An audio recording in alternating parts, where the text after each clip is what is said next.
Hello everyone, welcome to SNB e learning. তোমাদের সবাইকে এই চ্যানেলে স্বাগত জানাচ্ছি। আমরা প্রত্যেক বছরই তোমাদের সাজেশান দিয়ে হেল্প করার চেষ্টা করি এবং সেই সাজেশানগুলি থেকে অনেক প্রশ্নই কমন পড়ে এবং তোমরা সেই অনুযায়ী পরীক্ষাও ভালো করে দিয়ে আসো, সেরকম মেসেজ আমরা তোমাদের থেকে পাই। সেই জন্য আমরা আবার তোমাদের জন্য ফোর্থ সেমিস্টারের আরেকটা সাজেশান নিয়ে এসেছি, সেটা হচ্ছে হিস্ট্রি সাবজেক্ট। হিস্ট্রি সাবজেক্টের ফোর্থ সেমিস্টারের একটা সাজেশন আমরা আজকে আলোচনা করব, কারণ তোমাদের পরীক্ষা প্রায় সামনেই আছে। সেই জন্য আমরা সাজেশনগুলি দিয়ে দিলে তোমাদের পরীক্ষা দিতে অনেকটা হেল্প হয়। যদি এই সাজেশনের প্রশ্নগুলি কোনো কিছুর আনসার তোমরা পেয়ে না থাকো, তাহলে তোমরা আমাদের কাছ থেকে পিডিএফ ফর্মে হোয়াটসঅ্যাপে নিতে পারো। সামান্য কিছু টাকার মাধ্যমে তোমাকে 700 টাকার মধ্যে আমরা এই সমস্ত কোশ্চেনগুলি আমরা দিয়ে থাকবো এবং তোমরা আমাদের থেকে এই কোশ্চেনগুলি নিয়ে যেতে পারবে। এবার চলো ইউনিট থেকে কি কি প্রশ্ন রেখেছি। ইউনিট 1 থেকে হিস্ট্রি সাবজেক্ট পাসে ইউনিট 1 থেকে প্রথম রেখেছি socio economic condition before the assessment Birchandra Manikya.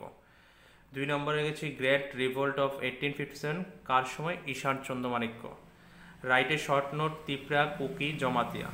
Appointment of the political agent in Tripura. এই 4টা প্রশ্ন থেকে 4টা পড়া সম্ভব না, আমিও জানি।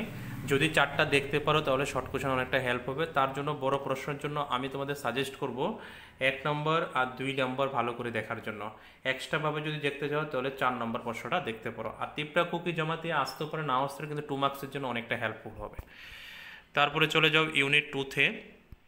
সেখান থেকে আমরা রেখেছি 4টা প্রশ্ন। Reang uprising, relation between Rabindranath Tagore, the princely state of Tripura.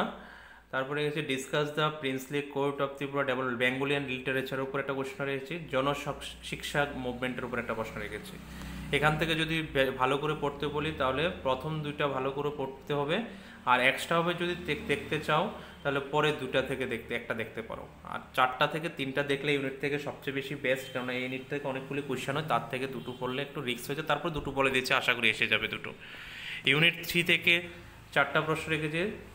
Cachar annexed by British, growth and development tea industry in Assam, economic the British rule, petroleum এবং রেলওয়ে আর কোলও আসতে পারে, একসাথেও দিতে পারে কোল। আর একটা ডেভিড স্কটের উপর একটা প্রশ্ন তৈরি করবে। এখান থেকে বেশি ইম্পর্টেন্ট যদি বলি, কাছারটা পড়তে পারো, টি ইন্ডাস্ট্রির উপর একটা প্রশ্ন তৈরি করতে পারো। এই 2টা ভালো করে তৈরি করে যদি এক্সট্রা দেখতে চাও তাহলে ডেভিড স্কটটা ভালো করে দেখতে পারো। ইউনিট 4 থেকে দেখো কোয়াইট ইন্ডিয়া মুভমেন্ট আর সিভিল ডিসওবিডিয়েন্স থেকে একটা প্রশ্ন 100% পরীক্ষাতে আসবে। তোমরা এইখান থেকে 2টো প্রশ্ন হয়, 2টো থেকে 2টো প্রশ্নই তোমরা তৈরি করতে পারো, একটা আসার চান্সেস বেশি। তার মধ্যে কোয়াইট ইন্ডিয়া মুভমেন্টটা বেশি ইম্পর্টেন্ট।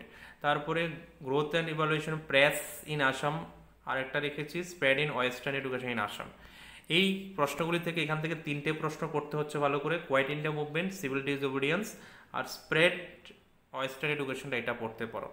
এক্সট্রা দেখতে চাইলে growth and development of press in Assam. তার মধ্যে সবচেয়ে বেশি ইম্পর্টেন্ট যদি বলি, সবচেয়ে বেশি ইম্পর্টেন্ট হচ্ছে কোয়াইট ইন্ডিয়া মুভমেন্টটা সবচেয়ে বেশি ইম্পর্টেন্ট, আর বাকিগুলি তোমরা তোমাদের মতন করে দেখে নেবে। সিভিল ডিসওবিডিয়েন্স আর কোয়াইট ইন্ডিয়া মুভমেন্ট থেকে একটা কমন পড়ে যাওয়ার কথা।